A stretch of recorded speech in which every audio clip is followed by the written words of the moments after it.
Hi, guys. Whoops, I kicked the tripod. Sorry about that. Hi, it's Carol. How are ya? I am doing much, much better. I still have the cough, still have the runny nose and things, but I am much better.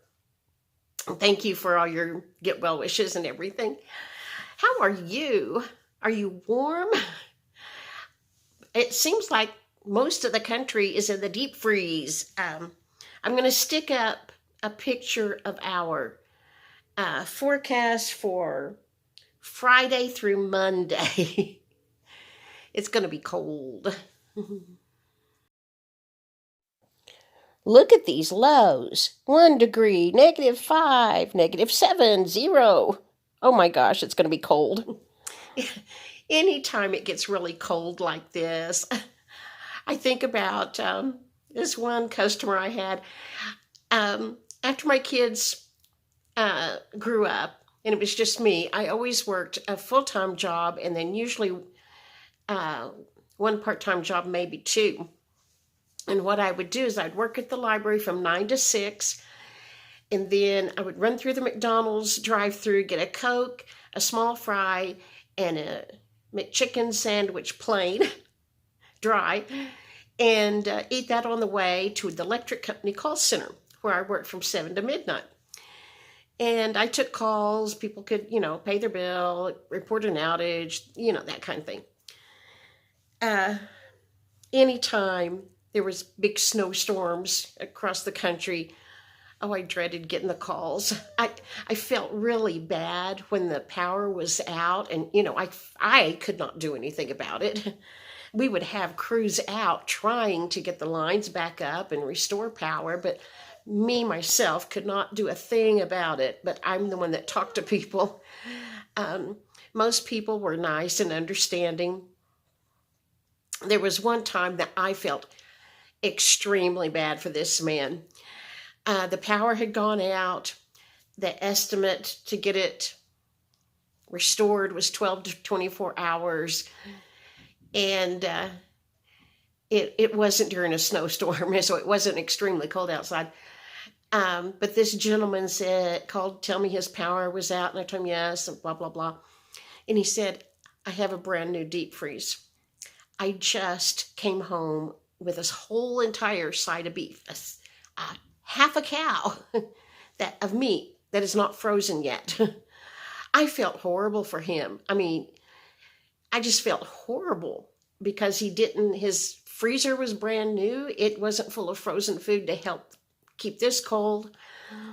Oh gosh, I just thought, oh man, he's invested money to feed his family for at least half a year probably, and he's got all this meat that's not frozen. I felt bad for him. And people would call, and I understand that tropical fish are expensive, but I would get calls from people angry with me because I couldn't turn the power on and their fish were going to die.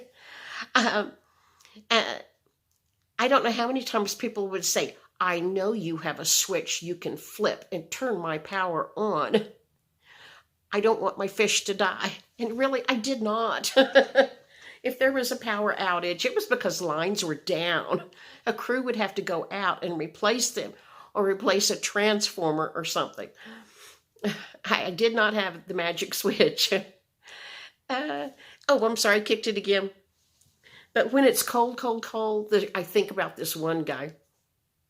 I'm in Texas, but I would take calls for the northern part of the country, northern Midwest, and I got a call. I think it was from Aspen, Colorado. Maybe it was Boulder, Colorado, but it was up in the Rocky Mountains in Colorado. I'm pretty sure it was Aspen. And this man calls to tell me the power's out. Yes, sir, I know. The estimated repair time is blah, blah, blah. And he said, no, you don't understand. I'm from California. I'm not used to this cold. I have to have the power on right now. What did he expect in the middle of a blizzard? I did not have the magic switch.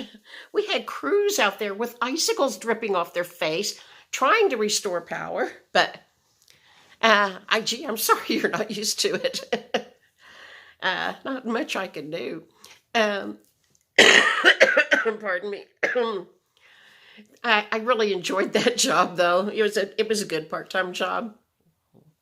Except sometimes people would literally scream at me, want to claw my face off because if their power got turned off because they didn't pay their bill, they would be angry at me. Or if they got a late notice. One time, I was so embarrassed. Someone from my church called. And of course, he did not know who I was. He had no idea that he was getting the call center in our town. But this man from church called and just let me have it up one side and down the other and then back again, just really ugly with me because he got a late notice. He hadn't paid his bill, but he didn't like getting that late notice. And oh man, he took it out on me. And of course, I did not tell him. I didn't tell him, I know who you are. And I just would be polite back to those people. That was my job, to be polite. But I tell you, I thought this was a person I had admired because they were such a good Christian. And as he was ripping my face off, letting me have it worse than any other customer ever had over him getting a late fee, a late notice, I just kept thinking, no, it can't be. It can't be that person. No, it can't be. But I could see addresses. I could see their place of employment. It was him. That made it hard for me to see that person at church after that because, he had absolutely no idea who he was talking to, and he still didn't, and I sure wasn't going to tell. But anyway, I had some fun calls at the call center. I had a lot of calls where I felt really bad because I didn't have the magic switch, and there were some that I wish I could have hung up on. Okay, guys. I imagine, unless you're in Florida or California or Arizona, I imagine it's going to be cold for you this week. Tell me how cold you're going to get. All right. I don't know anything else. I'm so glad you're here. I'll talk to you tomorrow. Bye-bye.